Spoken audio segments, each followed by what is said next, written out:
The following program deals with controversial subjects. The theories expressed are not the only possible interpretation. The viewer is invited to make a judgment based on all available information.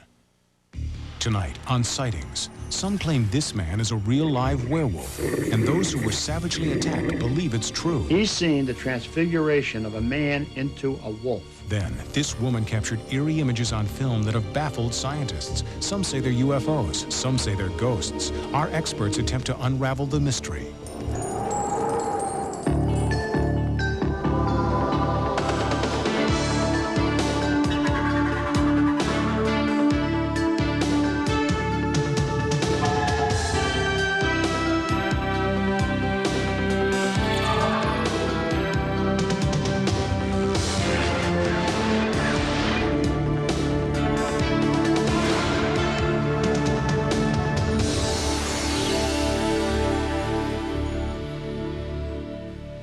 Welcome to Sightings. I'm Tim White. In a new investigation, we found that werewolves seem to be more than just fantasy. They could be victims of what's known as lycanthropy. Without warning, victims say that they're turned into raging animals. The cause? Well, some believe it's a mental illness. Others, that it's the result of demonic possession. Rational men who turn into irrational, salivating beasts may be Hollywood's version of a classic werewolf. But real werewolves aren't created by makeup artists. To outsiders, this small English town of Southend-on-Sea seems quiet, picturesque, even quaint. But there are secrets here, an evil that lies just beneath the surface.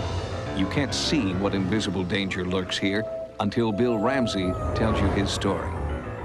The story began when I was 9 years old. It was a very warm summer's evening. Suddenly the air went very cold.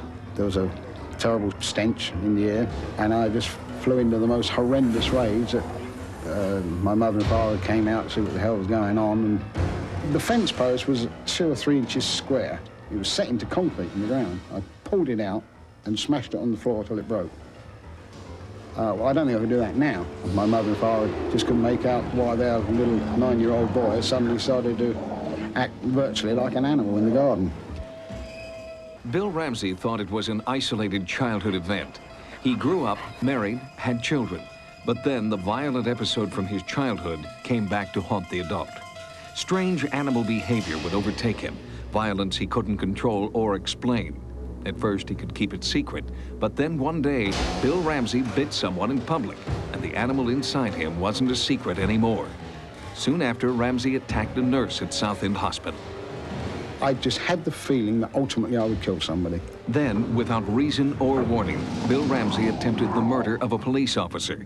He was locked up, and his life became a tangle of police, psychiatrists, and reporters. I envisaged being in prison for the rest of my life or in a secure mental hospital the rest of my life for something I knew I would never be responsible for.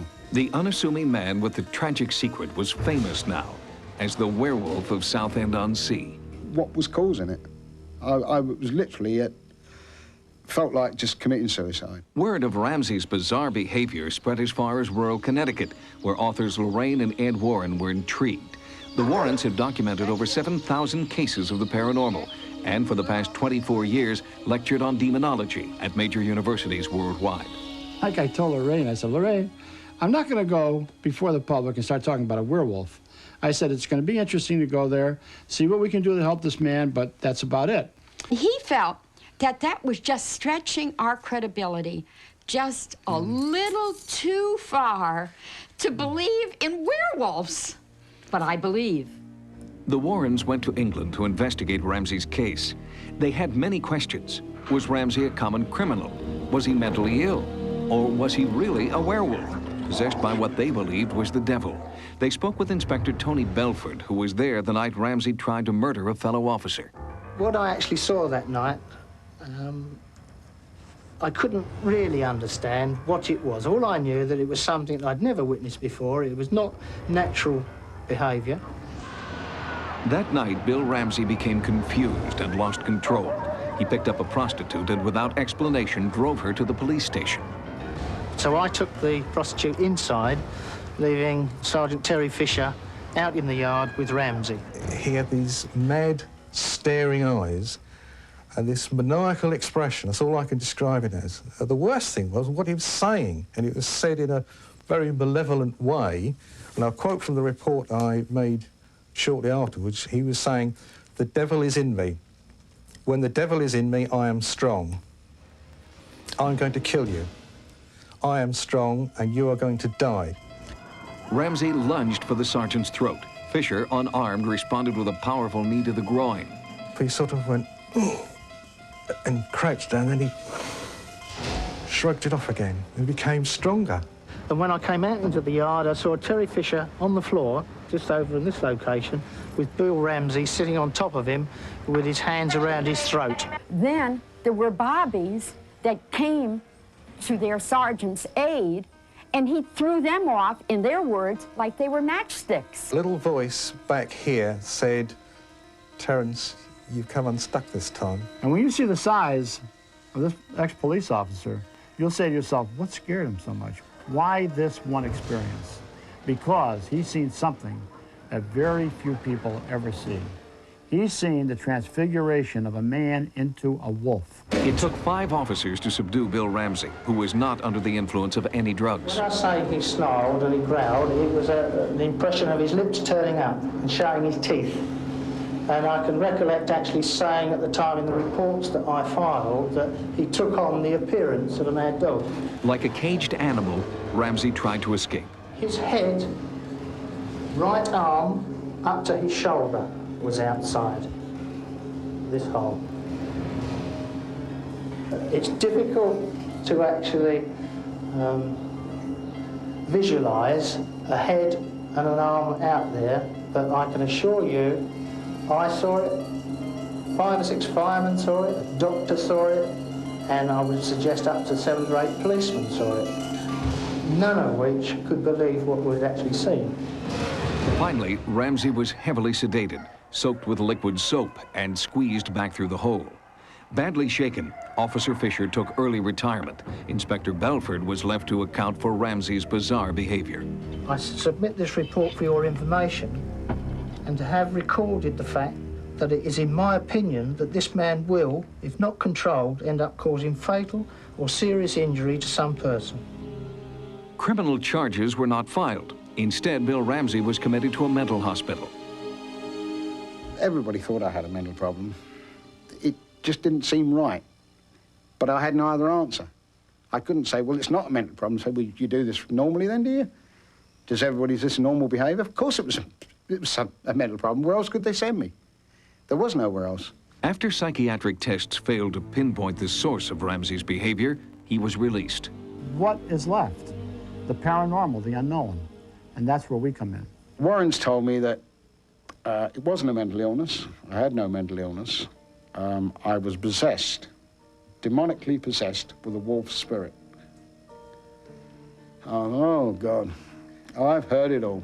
And he kind of closed the evening with, would you come to the USA and be exercised? Exercise? Come on. There's some absolute rubbish they were giving me here. But maybe. I'd been through all the other avenues, remember?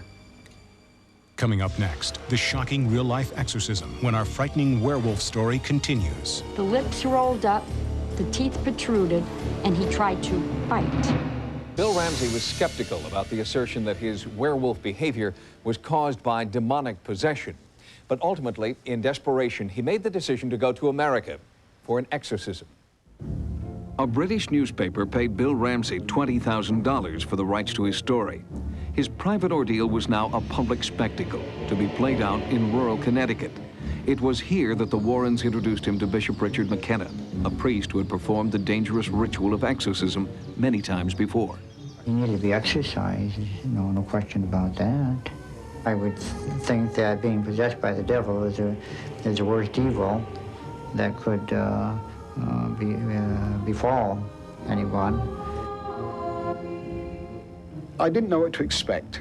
And when you're entering a realm of the unknown, you're obviously very, very scared. Since Ramsey had shown superhuman strength, 6 bodyguards with stun guns protected the bishop. Rare still photos are the only visual record of the exorcism. Lord permitted, the devil could easily kill the exorcist. As I proceeded with the prayers, it didn't seem to be himself. It was just some other person were taking over him.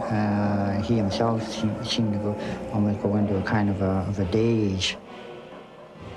I remember him coming to me, at me with that stole, placing it on my head, and it's as if he'd hit me with a hammer almost, because I just did not know anything after that.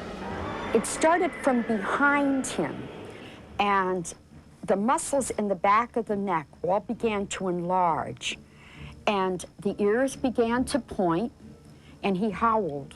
Speak, devil. Be gone in the name of God. Leave him alone. Go back to how you came from. God. Then the hands clawed in such a manner that no human hand could claw like that. He had begun to make the signs of the cross on his forehead and on his breast, and then he would violently react and slap his hand at me, and he snarled like an animal. The lips rolled up, the teeth protruded, and he tried to bite. How many of you are ready to come for what keeps you here? Be gone, Satan. Leave him alone.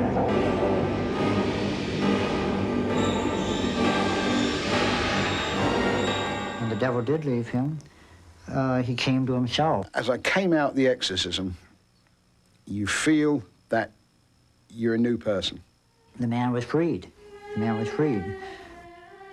I felt I wanted to kiss him, kiss Bishop McKenna, because what he'd done. I believe that I was ultimately possessed by the devil, yeah. Was Bill Ramsey mentally ill or the victim of demonic possession? No one knows for sure, but one thing is clear. What the police, psychiatrists, and his family couldn't help, the exorcism did. Ramsey returned home to England, and in the 3 years since his exorcism, Bill Ramsey has not had a single violent episode. Coming up next, this woman captured eerie images on film that have baffled scientists. Some say they're UFOs, some say they're ghosts. Our experts attempt to unravel the mystery. Almost every time Massachusetts housewife Stella Lansing takes a picture, she gets unexplained images on her film. Using any type of camera at all, with any type of film or videotape, Stella Lansing records what appear to be images from another dimension. We've all had strange things show up on our pictures. Glitches, scratches, strange patterns of light and shadow. Weird images are bound to show up every once in a while, but researchers in the field of paranormal photography believe some of these photos are actually a window to the supernatural. For 30 years, Stella Lansing has captured bizarre anomalies on film and videotape. Nearly every single time she takes a picture or shoots home movies, strange images appear. Here, a severed arm mysteriously floating in front of this woman's head.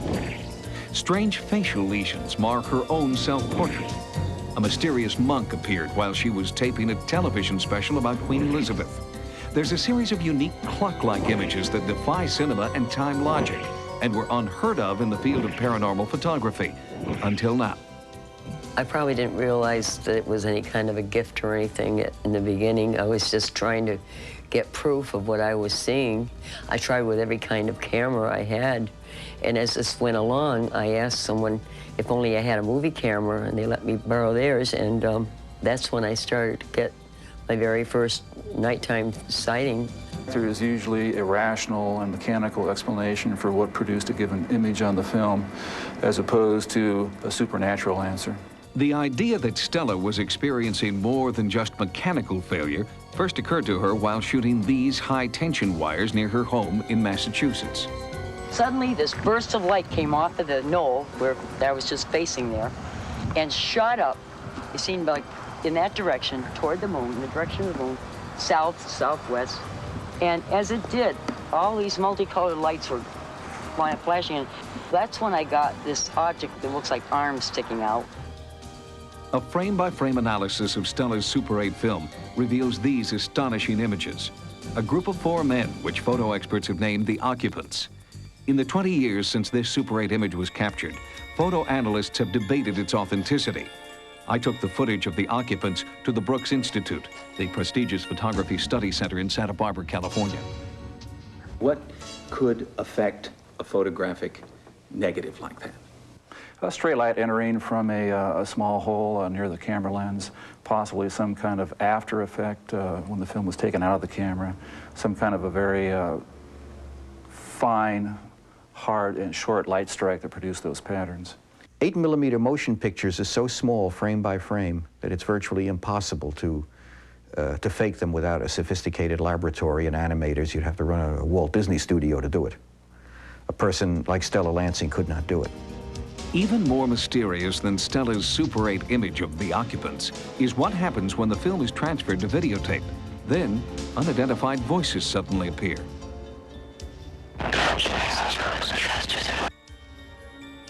Analysts could not explain how Stella's silent 8mm film with no soundtrack could suddenly produce sound, replayed here at a slower speed.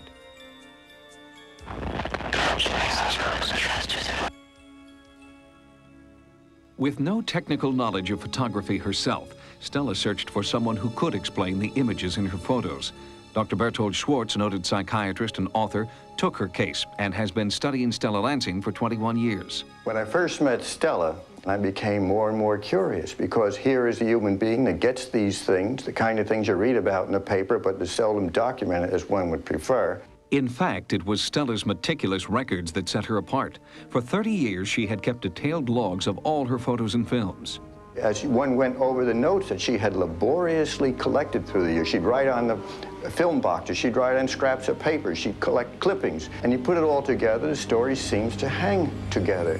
And we have to ask the question, how do we explain it? Questions and questions and questions, but then it becomes fascinating, a real mystery of the first order.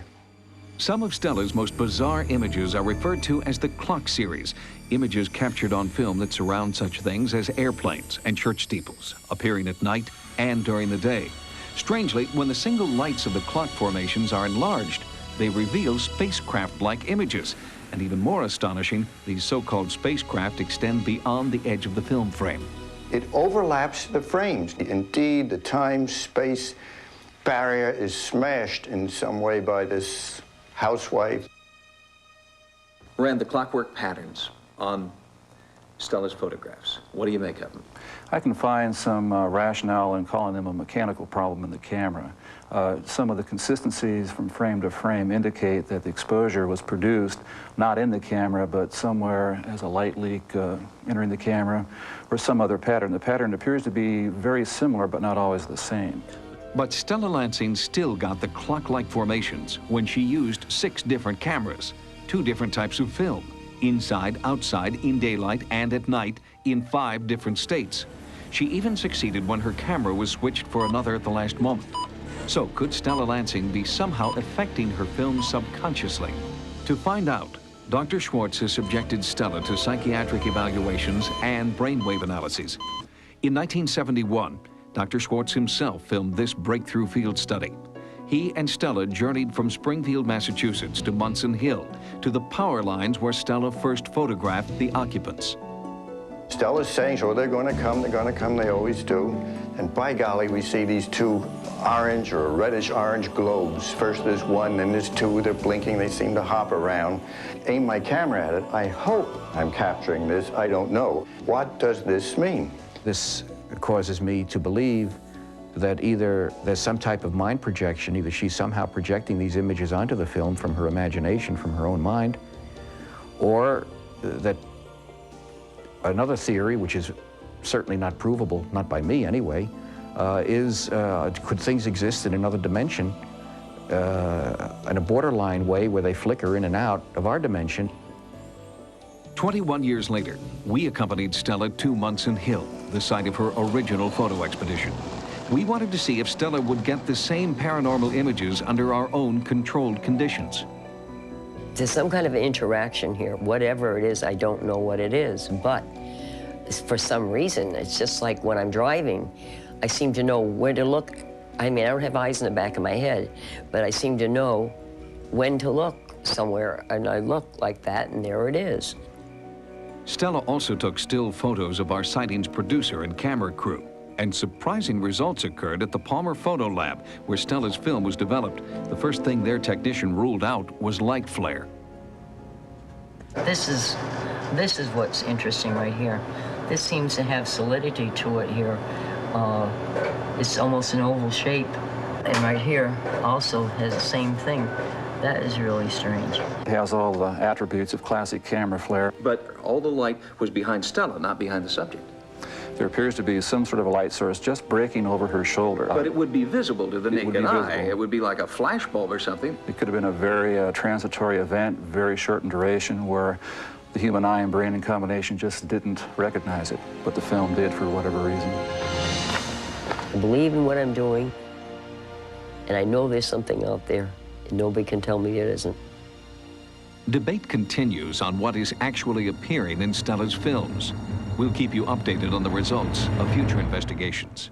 With the study of paranormal phenomena in its infancy, we may never know for sure what's really appearing in Stella Lansing's films.